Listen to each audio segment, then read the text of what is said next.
Hello everybody, welcome back to the tent.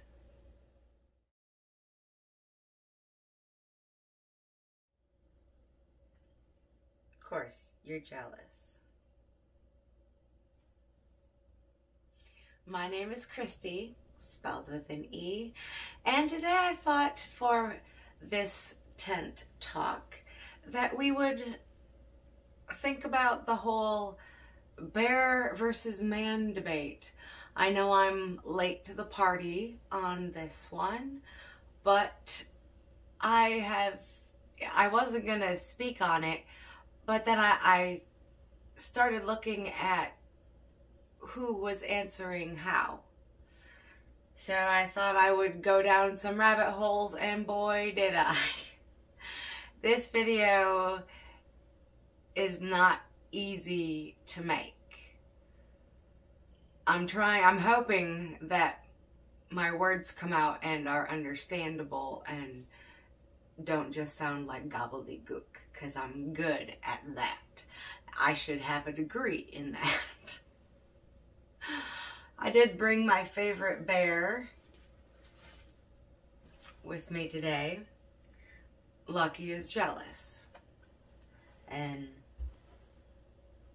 says that he's my favorite. And while he can think he's my favorite cat, although Freya would disagree, he's not my favorite thing or my favorite person. That would be Glenn, and he's not here, so he can't be in the tent. I don't know if he'd fit in here either. I'm a lot smaller than he is. Yes. But when I started looking at the answers that women were giving to this question, would you rather be alone in the woods with a random man or a random bear? And a lot of the answers were bear. And I thought that was odd. And I asked some of my friends, I asked every female on my Facebook their opinion, to ask them all for their answers. And that kind of helped confirm my theory. Most of the women that had been asked that I had seen on different videos or whatever that had said bear were all younger women. And by younger, I mean, I would say 38 and younger. And those 38 and older said man. I'm in the man category. And while I understand some women's reasonings as to why they say they would rather be with a bear than a man in the woods, as a survivor myself of rhymes with grape, I have a perspective into that, and I still say man. And I wanted to know what happened, what changed, what made women go from seeing men as protectors to predators. And as I started delving deeper into this, and I'm getting more into the early third and fourth wave feminist movement, I'm reading articles and opinions during that time, written during that time and about that time, when the feminist movement, I'm very thankful for the suffragettes who paved the way for women to vote. I believe that we do have that right, and I'm glad that they got that for us. Beyond that, it almost seems like a scam. When you have a regular society, a society that is flourishing, you have, at the base of it, you have families. You have a mother and father raising children. And when you take and change that and say that a woman has no worth at home, that what she's doing is drudgery and everything and she's just as good as a man and she can do everything a man can do. And I'm not saying there are not fabulous women out there. There are. I know some of them. But when you try to force an idea onto an entire society, how long before that idea takes root? And again, I'm not saying that women shouldn't have careers or, goals of their own. That's great. I would love to be a mom. I do have a son, Zach, but I would like to have a child of my own. I did not give birth to Zach, but he is my son. I claim him, and I will claim him until the day I die. I am his mother. But that was my dream. My dream was always to be a mom. One reason why I didn't go to college. And I was also raised in a cult, in a very patriarchal cult. So I understand that aspect as well. And I don't think that we live in a patriarchal society. If we did, we wouldn't have women in high positions.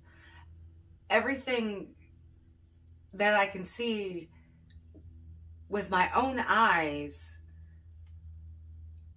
goes against everything that they say, the wage gap. It does not exist. If it did, companies would only hire women. That would be the best business practice, and that's what businesses are after. After all, is money, right? And all of these different ideas going down the pipeline to men are evil, men are bad, get rid of men, we don't need men, men are horrible. And they've young women have internalized this as absolute truth when it is not. I am not saying that that all men are good or that there aren't any bad men, because there are. I know that. But that is not the norm.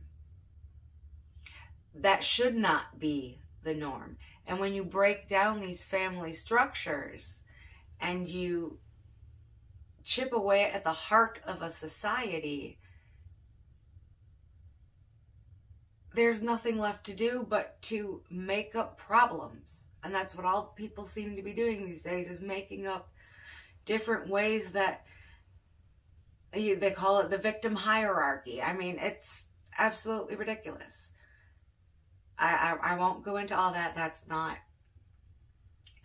what I'm here to talk about. Got to keep myself on track. I have a bad habit of letting my brain go. Getting better at it, though.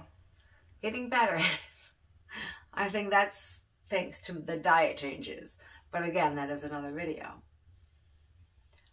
So is there a way to get back to a society where women do not fear men? And I believe it is. And I believe that it is the role of the older woman like me and other women my age and older to share our experiences, our, thoughts on family, share traditions. If we can get back to, I know people say it was a simpler way of life, but in reality it was a much harder way of life. But it had purpose, and we seem to be without purpose anymore. And it's really sad. It really is. I never thought that I would watch the world burn in my own generation. I thought that would never happen, and now I'm not so sure anymore. So that was what I noticed in this whole bear versus man debate, that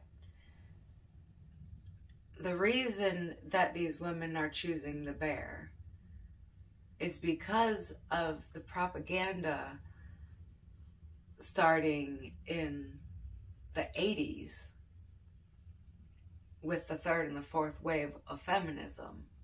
The fourth wave was definitely the worst. And also the whole participation trophy era. That was more damaging than I think people realize, because it has turned everyone into entitled brats who think they need a star for everything. And while I may joke about things like that, I have made jokes in the past where I've done an excellent job at work and I'll go to my boss and be like, do I get a gold star? But it's a joke. It's not like I need him to like tell me good job or something. That you don't need other people to affirm yourself. You have worth. Absolutely you have worth. And so does everybody else. And I am not the most important person in my life. I'm married. The most important person in my life is my husband. And then the cats. But that's how it's supposed to be. We're supposed to have these connections that help us build a good society and good people. And somewhere we lost our way. And I really hope that we can turn things around. I see glimmers of hope. And I'm lending my voice to the fray. If you have made it this far, give yourself a round of applause. And thank you very much. I went down some really weird rabbit holes to try to think all this through, and I hope that it came across in a coherent way. If you have any ideas or opinions on this matter, I would love to hear them. I believe that the only way that we can learn is by listening to other people around us. Diversity is a good thing as long as it is diversity of thought and opinion. That is a diversity that matters and brings us together. And with that, please leave a like and a comment, and let's start a discussion. Have a stupendous day, and I will catch you all later. Toodles. Are you going to say bye, look? You're going to lick your belly. I guess he opted to lick his belly.